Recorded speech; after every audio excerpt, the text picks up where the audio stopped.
Babe. Hey. What? It's running. Bébé, je balance. Come on. What is up? What do you need? What do you need? Your next video. Oh shit. For real? Yes. Lightning struck right there though. Never hit me. Good afternoon, people. Let me get a glass of water. Pissing me off already. I apologize, okay? The sun is right directly over my head. Please point to the sun, Miss Emily. Thank you. Don't look right at it. And Emily, where's our dog? Champion said. Good to see all you guys. Happy Sunday.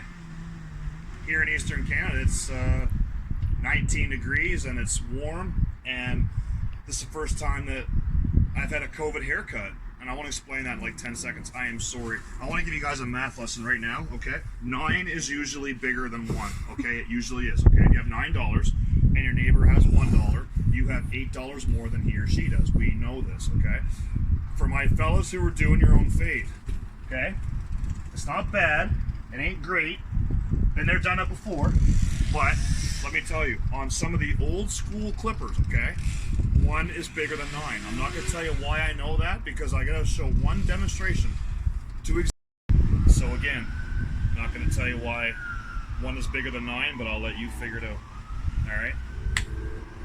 I'm not going to speak about anything that the whole world knows about right now, but I just want to say I hope everybody's healthy worldwide. I've had some new subscribers lately, myself and Miss Emily and the lovely Frenchie, and we want to say thank you for that. Gracias, merci, we appreciate it. And today's a Q&A. It's our first time doing this. We're going to try to keep it to like 15-20 minutes total, but I think it's necessary. As the weather gets better, you want to be training indoors and outdoors if you can, depending on your situation where we're all in a bit of a quarantine, but the food has to be of the utmost of importance, and that has to be moving forward until we can all get back to a normalcy of training life again. So that being said, we're going to discuss a Q&A. I don't know any of these questions. That's the beauty of it, because myself and Miss Emily, she does a lot of her own independent research as well, and we thought that being authentic was the best way to go about this. So I don't see anything. You can see a white clipboard right now. Miss Emily can see a white clipboard. All I see is a Frenchie. Emily, Frenchie. So while Miss Sullivan was performing the due diligence of the questions, I was on the stepper. So I know nothing that's going on, so I am under interview, and I like it, because you know something? Realness is realness. And I want to speak to this at the end. It's a tribute to my friend here in Atlantic, Canada. So with no further ado, YouTubers, thank you for sharing your time this Sunday with us, and I'm going to shut up now for a minute, intermittently, as Miss Sullivan has me on blast. Okay, so these are some of the most common questions about nutrition. So the first question, do I need to count calories? Why do they always ask that stupid question? Why is that always the case? No, that's a good question. A lot of people think counting calories is necessary scientifically. A lot of people think that counting calories is the be-all and end-all. And it's a two-part answer. It's good and it's bad. Calories in, calories out is the way it is. It's that simple. Nobody on planet Earth, except for maybe Jesus and God, can change thermodynamics, thermogenesis. Nobody can do it. Calories in, calories out. 100 calories go in, that's your number, that's that benchmark for that particular time. Counting calories is really good for one thing. It's for accountability. If a person has set, for example, a number of calories that they want to achieve in a day, whether they think they eat too much, not enough, if they're training for an event that renders them needing to eat more calories, if they simply just want to have more energy, if they simply just want to lose a few pounds of water and fat and not train as hard but let food be their drug, if you will, then counting calories that way is good. But there's one thing that has to be had here, and one thing that has to be remembered. And this is not a shot at macros. So if it fits your macros back in the day, like 2013, 2014, I don't disagree with those people completely, because there's a little bit of science there. But as you guys know, I'm not one of those science-based bullshit guys either. But counting calories in and counting calories out is still the way, mathematically and thermogenetically, there's your word of the day, that it should be done. if you're going to count calories for that of a accountability kind of thing, and you're using a fitness app where you're manually writing it on paper or on a whiteboard, assembly, mini whiteboard, then that's fantastic. But as far as counting calories on a regular basis, is it something that needs to be done all the time? The answer is no, in my opinion, and I respectfully say that amongst all my colleagues. Okay. What about question 2? Should I avoid carbs?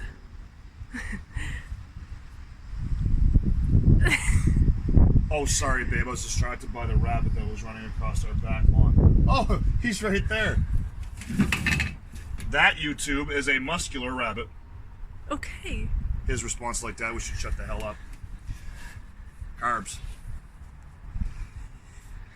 Being stuck in this quarantine and this isolation, which is starting to be a bit more normal for us. Being an athletic and physical education director here in Nova Scotia, Canada, for those who are geographically uninclined, I found myself in the essence of when I provide my students and my athletes with some training workouts and plans, that I want them to learn a little bit of science along the way. So I posed them a question last week, and the question was, after you performed your workout, and I want you to use a research tool for this, whether it's Google or whether it's dictionary, whatever it might be, give me a one-line definition of carbs and a one-line definition of protein. And you'd be surprised, my YouTube people of the world, all of you, 7.4 billion, I hope someday, you'd be surprised as to what a 13, 14-year-old might give a shit about when they answer that kind of question. And of the 59 people that responded, all 59 got it right. And I haven't got anything in front of me to denote the memorization of the definition in my head, but I'll just say it to you this way. Every single one of them mentioned protein being a rebuilder of muscle and tissue and a repair, and that carbohydrate was the quote-unquote fuel for the fire. Carbs are beautiful for energy, they're beautiful for taste, they're beautiful for weight gain, maybe water gain, muscle gain, etc., because we know that muscle, and if we don't know, I'll explain it, muscle comprises water, blood, tissue, adipose, etc., and that every single human being on planet Earth couldn't survive without a little bit of carbs each day. The problem with carbs is how much and what and when. And I don't want this to be like a 5 or 6 minute answer, so I'm going to cut it off right there. But again, if I could have Miss Emily re-word the question, if we get lost in translation. Should I avoid carbs? The answer is no. But in terms of accountability and discipline, you might want to ask yourself one question. Am I underdoing carbs or am I overdoing carbs for my particular goal, my particular situation, and my particular need?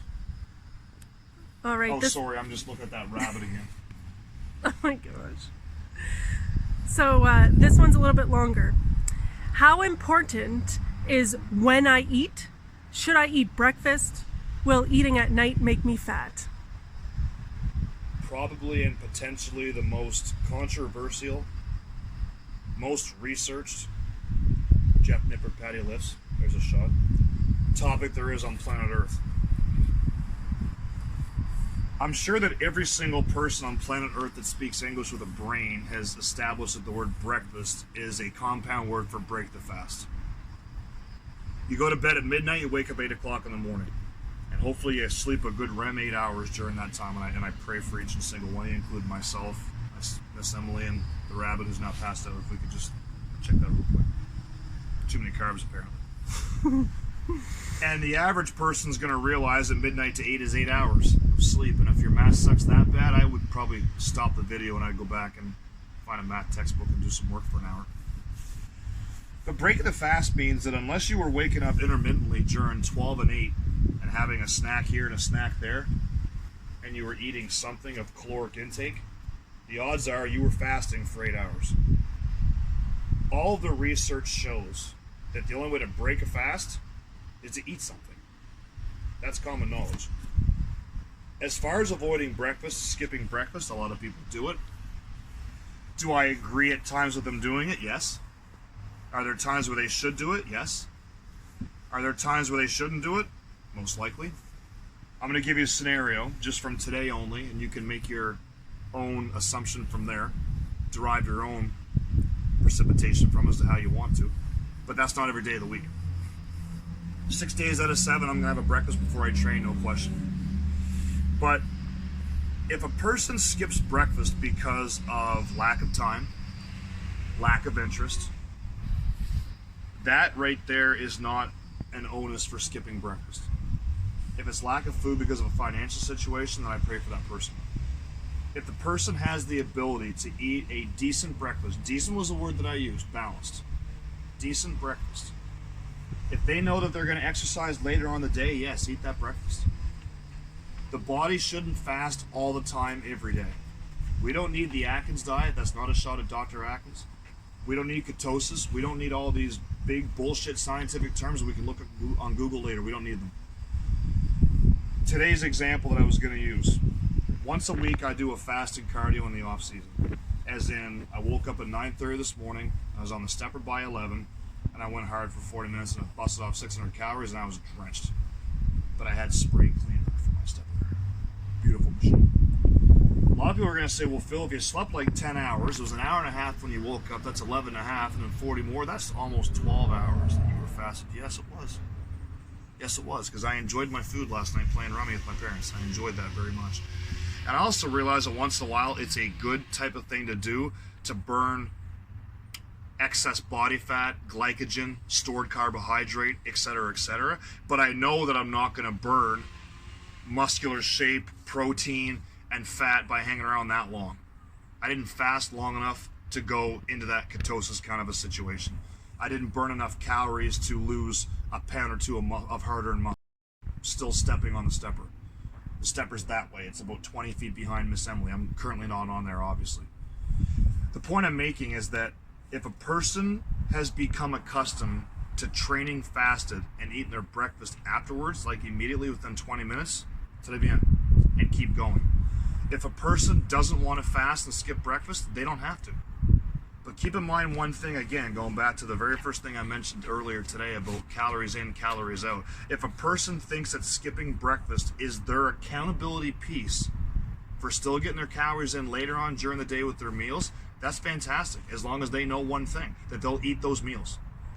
But if they are legit using breakfast as a mode of transportation for starving themselves and depriving calories they don't need to deprive, that leads to a whole nother world of food that we're not going to talk about right now. I am not prepared today to talk about eating disorders and eating problems, because that's a different video for a different day, different dollar, different time. That's exactly what that is. But I will say this. If you train fasted and you enjoy it and you feel that real good necessity for one to earn your breakfast, I applaud you for burning that extra glycogen and stored carbohydrate from the night before that next morning. Props to you. Keep going. But if you have that good hearty breakfast because you know that your meals later on in the day, calories in, calories out, are going to be tailored to meet your number at the end of the day, whatever the hell that number is, then do that. But remember one more thing on that. A lot of us here want to play sports, do weight training, etc., etc. It's hard to do that fasted. So keep in mind that sometimes breakfast, even back in the day when your great-great-great-grandparents, that was the most important meal of the day, they actually were telling the truth. Because breakfast actually is an important day. Can you grab it from him? Sorry, YouTube. We just have a... Brutus, come here. We have a French bulldog who's not eating carbs. Don't eat that. Man. Okay. Sorry, YouTube. That was me disciplining my dog. He tried eating a cockroach shell, which is high in protein, but vomit central after. All right.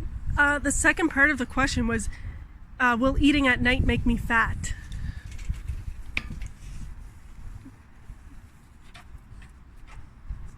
Oh, sorry. That's a nice apartment complex myself, and I was distracted there.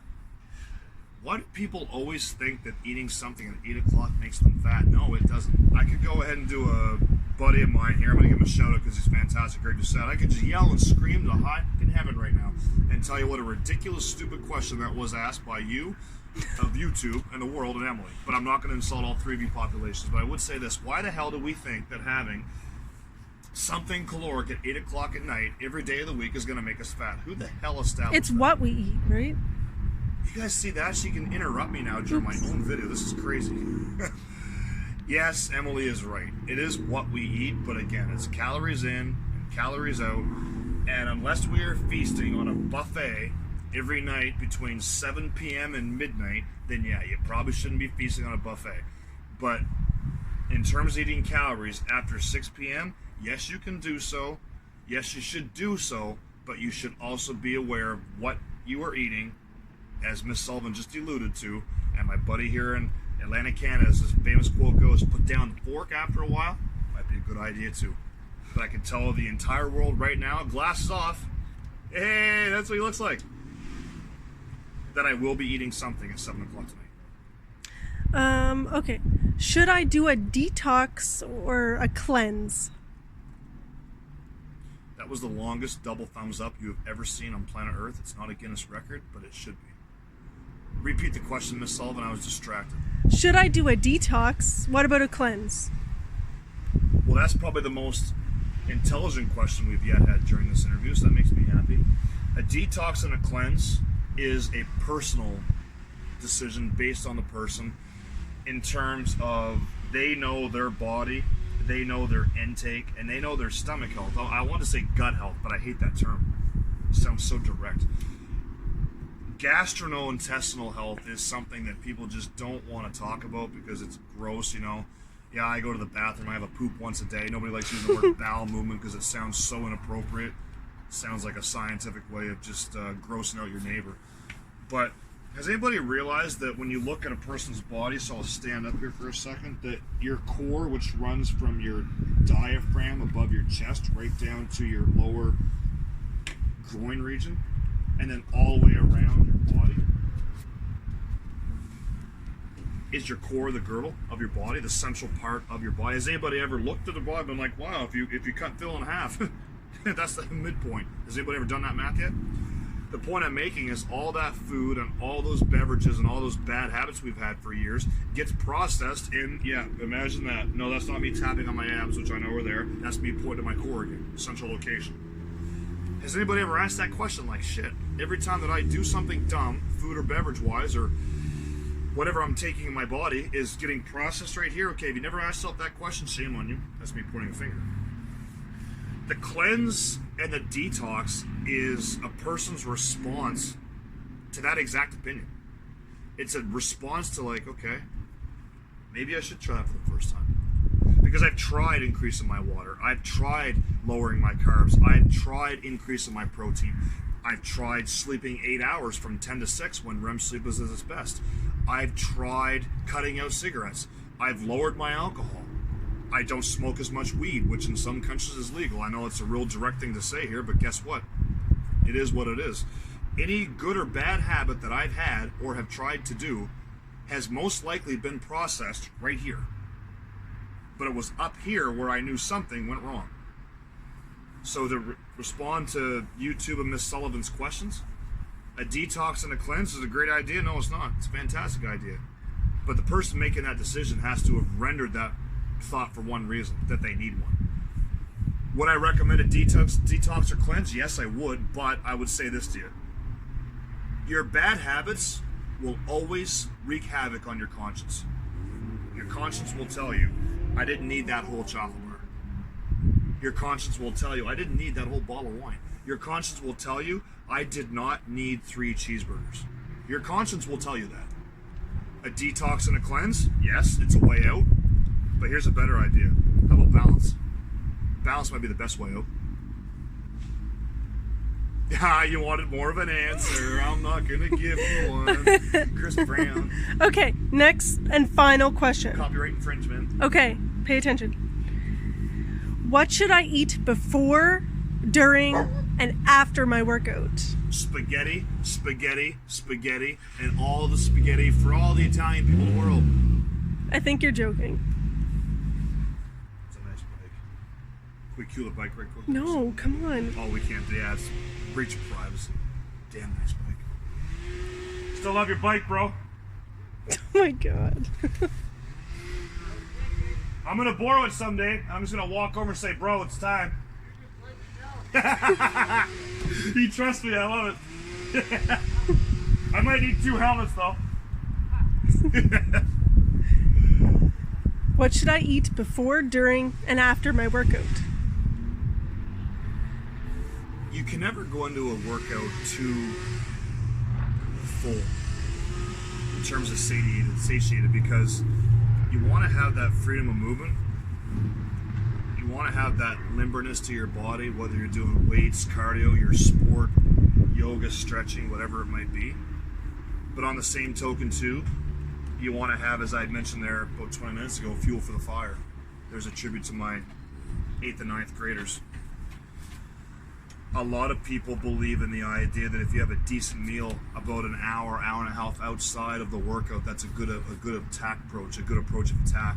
And I would have to say that I agree with that. But that question right there renders one obvious answer. There are 7.4 billion different metabolisms, genetics, and bodies on planet Earth. So before the workout, if you know that you're going to be burning a pretty good amount of calories, you're going to want to take in a decent amount of calories. The word I used was decent there. A lot of people think that that protein shake has to be had as soon as that exercise / workout / training is done. And that's an old school approach. And is it a good one? Yes. Is it effective? Sure. Is it carved in wood? Yourself in the wood, please. No, it's not. It's not carved in wood.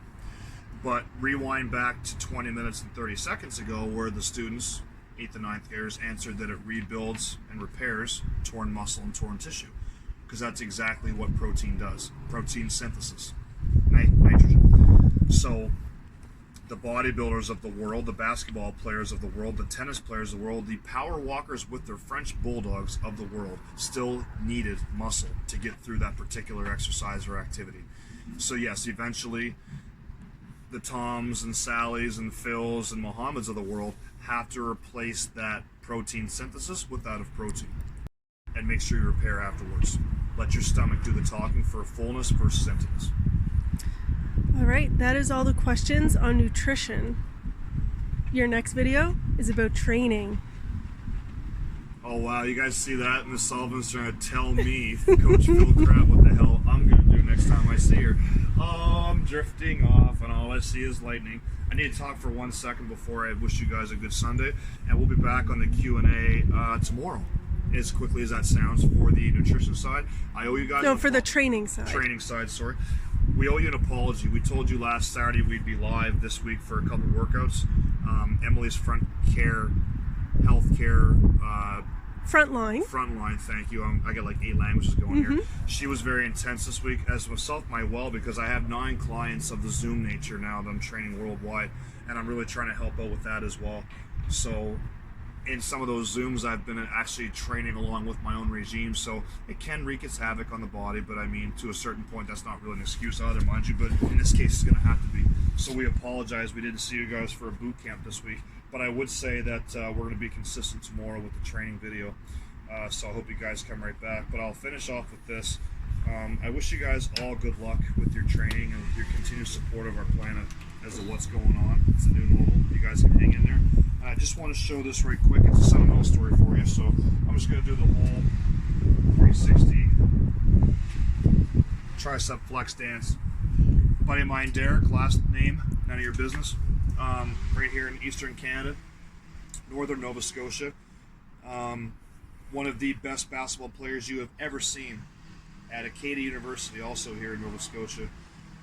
49 points as a high school senior, wearing this exact jersey that I'm having right now on my body, and told me upon his first bad injury, for which he recovered, his ACL at age 20, gave me the jersey in my second year of college ball in Ontario, Canada, and told me to go and do better.